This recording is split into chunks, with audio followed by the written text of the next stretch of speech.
Masuma opened an inquiry on an individual from Zambezi, Pretoria North, who was alleged to be dealing and transporting narcotics.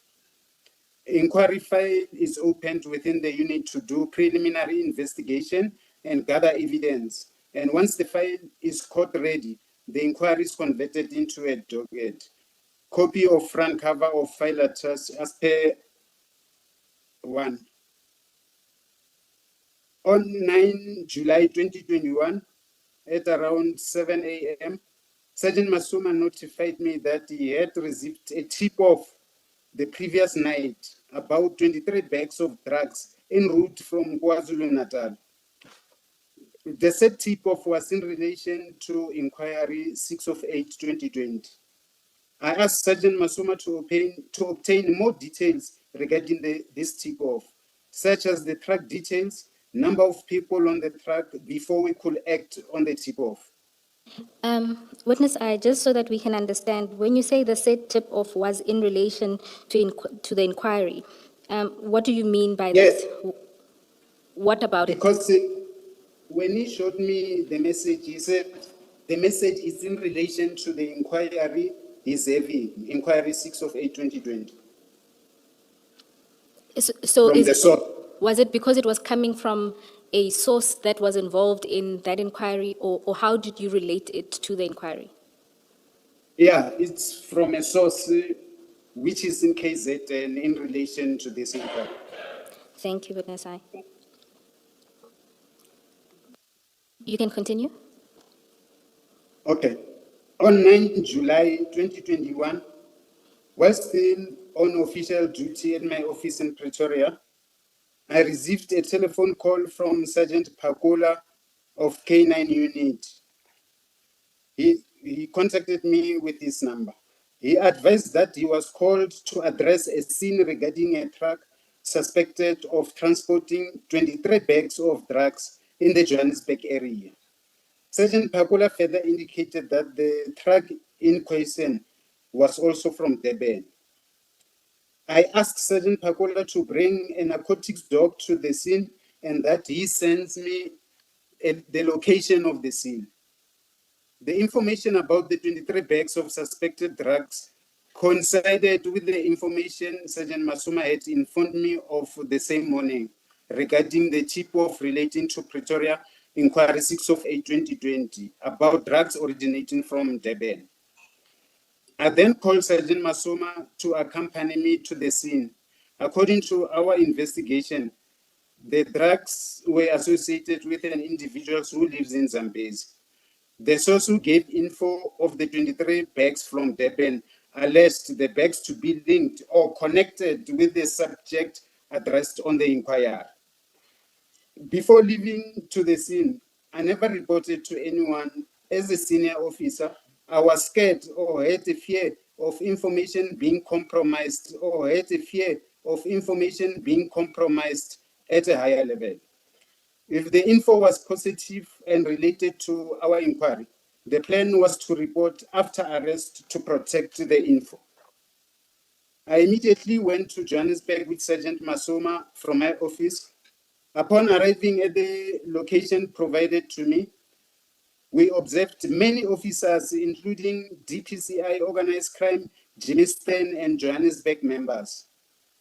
We walked in and Sergeant Pakola of K9 took us to Warrant Officer Pakola from National Investigation Unit, Warrant Officer Mohani from Zonkezizwe Police Station, and a member of Gauteng Traffic, later introduced to me as Mashaba. I requested that Warrant Officer Pakola explain the scene to me and identify the individual found driving the truck so I could review all relevant information and take charge of the scene, as I believed it to be connected to the inquiry being investigated by my office. I was briefed as follows. The driver of the truck transporting the drugs was identified to me while already under arrest, placed on some corner. The members were awaiting the arrival of the photographer to document the packages of drugs, which had been placed inside a police bag. I questioned members there why the bags of drugs are in police buggy, and explanation I received was that when they opened the truck, the bags fell from the truck. That's why they were kept on police buggy. While still, while still being briefed, I observed a general from the intelligence division, later known to me as Major General Khan, who did not introduce himself to the attending members, issuing instructions that those who located the truck containing drugs should be detained. One of the suspects, the driver, who was already detained by the members, was released from custody by Major General Khan. The truck that contained the drugs was never booked at Boysen's police station SAP 13, but kept at station until it was collected by owner. The scene was never handed to me. As observed, General Khan just hijacked and took over the scene by directing that the first people to scene, namely Warrant Officer Mohane, must get inside the black buggy by driver's seat and sit there and to never come out. As surprised by directive of General Khan, I learned later that it was a strategy or means to label Warrant Officer Mohane as trying to run away from scene. I then realized that Gauteng Hawks head, Major General Ibrahim Kadwa, was also there, as well as Brigadier Schobel, also of DPCI. I then engaged Brigadier Schobela, telling her about the 2020 inquiry. Generals Khan and Kadwa were running the scene, which is questionable as the two SMS members are holding strategic posts of generals. There is Brigadier, a colonel, a lieutenant colonel, and captain as officers to run scenes or operations. I tried to speak to Major General Kadwa to ask him what was happening. Major General Kadwa told me that Jimiston DPCI will deal with the scene. And I asked on what case number or inquiry number, since there was none, except the one by the Pretoria office. When I attempted to talk to Major General Kadwa about inquiry file from my office, he essentially avoided talking to me by evoking the sub-chain of command and thus instructed me to rather address Brigadier Schobela instead of him directly. I also saw Colonel J.C. Matlek from DPCI Organized Crime Johannesburg, who advised me to leave things alone and advised that me and my member should just provide our statement explaining what led us to come to scene from Pretoria. Of which statements we wrote and left the scene. We left the scene after lunch, and DPCI Jimiston and Johannesburg members were there with General Kadwa.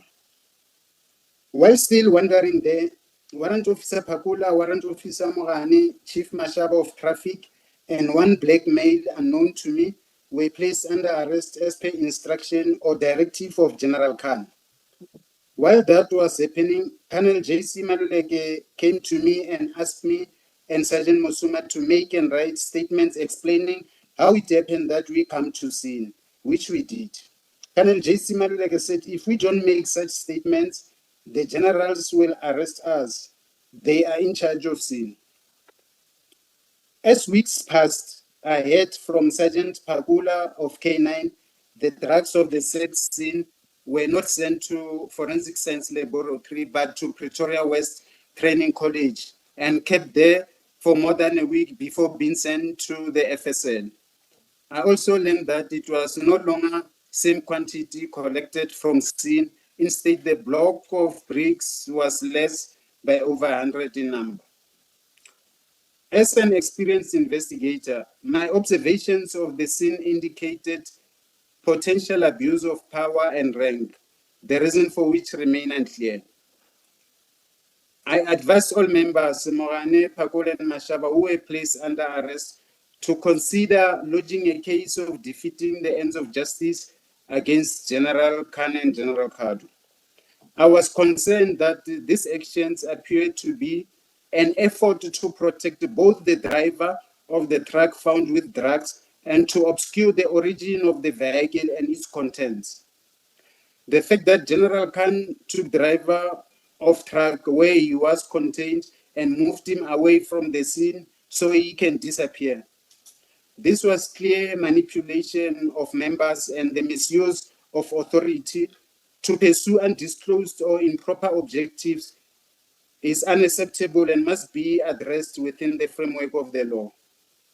On the day in question, it was evident that certain individuals functioned as if they were above the law, which was troubling to witness, particularly given that the law enforcement personnel were being subjected to such treatment by senior officers.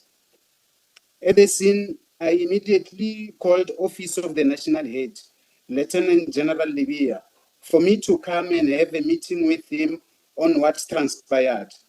I went and consulted with Lieutenant General Libya the same day by late afternoon to report what happened at the scene. In that meeting, Lieutenant General Libya promised to look on the matter and give me feedback, which was never done. Lieutenant General Libya took notes of our discussion. Witness, before we move on to the next topic, I just want to ask you a few questions for clarity. If you can go back to paragraph 11, there you indicate that Sergeant Pakula of the K9 unit called you. Why did he call you? Oh, commissioners, maybe I should indicate.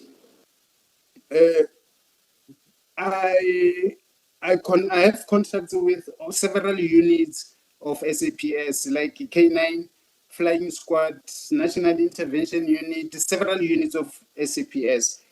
Members were informed that I'm team leader of SANAP, and if they hear or have a scenario where drugs-related things are there, they should inform me. And I believe that's the reason why Sergeant Pakula phoned me, because he's one of the members informed that I'm team leader of SANAP. If there's any scene or matter related to drugs, they need to contact me. And this contact is just to alert you of the scene, or is it also asking some sort of permission? No, it's also asking engagement, since drugs-related matters is DPCI, which is dealing with it. And some of the times, the members from various units, they do call me for advice on other issues. Okay, and in this instance, he was already activated or called to the scene. Is there a reason then why you had to tell him to bring the dog to the scene? Yeah, because if they say they are drugs, we need to confirm for sure if they are really drugs. And since I know he works at K9, but I don't know his dog, if it's a narcotics dog or it's which dog. That's why I requested a narcotics dog. All right, and then if we can go to... Before you do that, would he not ordinarily know if he's been called and told that it's a narcotics operation that he's being called, or even, to use your language, that he's being activated for? Would he not know as a given that he has to bring a narcotics dog? It is, Commissioner, but for certainty, that's why I requested him. Okay.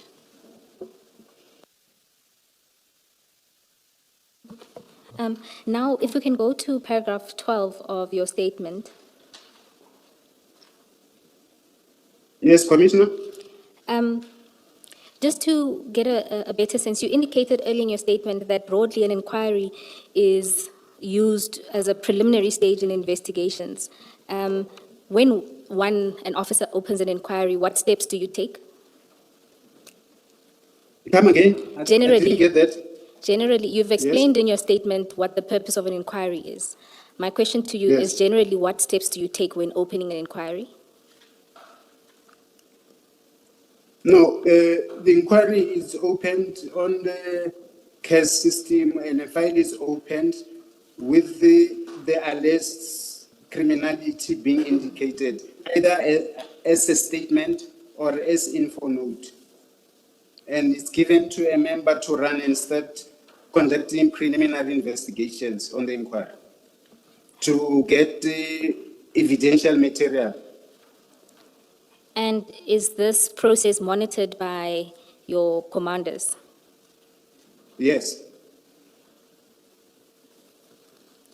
Thank you. And ordinarily, does it include things like the target that you're investigating? Yeah, as the investigation proceeds, it will include the targets you're investigating and network of those targets and everything about them. Thank you, Witness I. Now, at paragraph 13, you indicate that you didn't report to a senior officer or out of fear of information being compromised. What do you mean by that? At a higher level, you say? Yes, to me, it was a general knowledge to me, even to other members, that there's a conflict of interest with SMS members when it comes to narcotics within SAPS.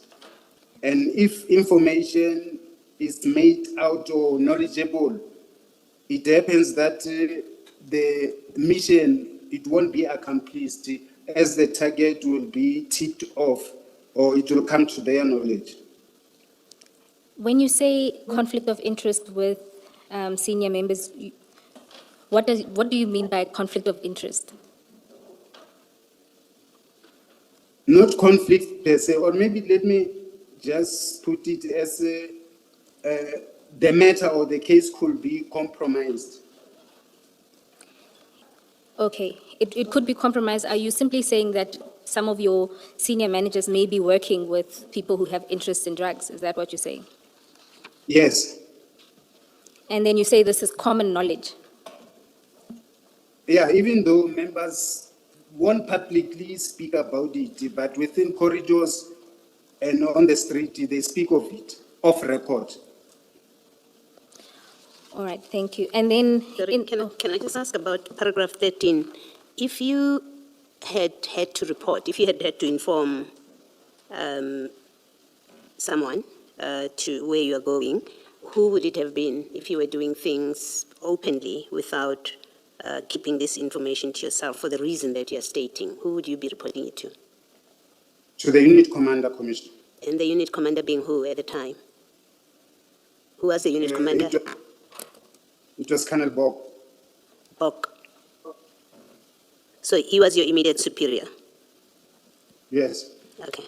And that's the only person that you would have had to inform, I'm going out on this tip-off? Not only him. Then there were 3 full colonels. There were other 2 full colonels. But your immediate superior was Colonel Bok? Yes. Okay, thank you. Witness I, when you then, in the same paragraph, you say if the information was positive and related to our inquiry, what do you mean by info being positive? Remember, I received a call that there's a truck suspected to be having drugs. And my intention and reason I went there with Masoma was to verify the info I received and check if it's true and correct, Commissioner. Which info were you trying to confirm? The one from your informant or the one from Sergeant Pakul? The one from Sergeant Pakola together with the one from the source received by my member. All right. And then in paragraph 15, you explained that you wanted a briefing in order for you to take over the scene. How did you, in what instances do you take over the scene, and how's that decision made when there are multiple officers at the scene? I needed to assess all the information they had to brief me about that scene. And then from then, I'll assess it if it is connected or related to our office inquiry.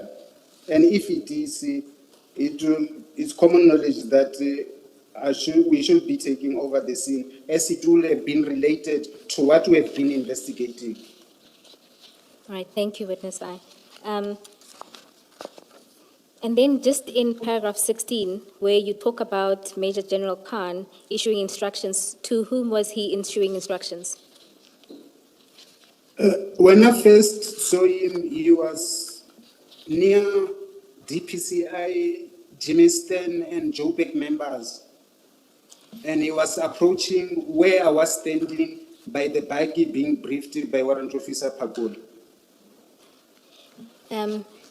Now you are describing where he was going, but my question is, you say he was issuing instructions to members, including to release the detained truck driver. Who was he telling these instructions? Who was to execute this?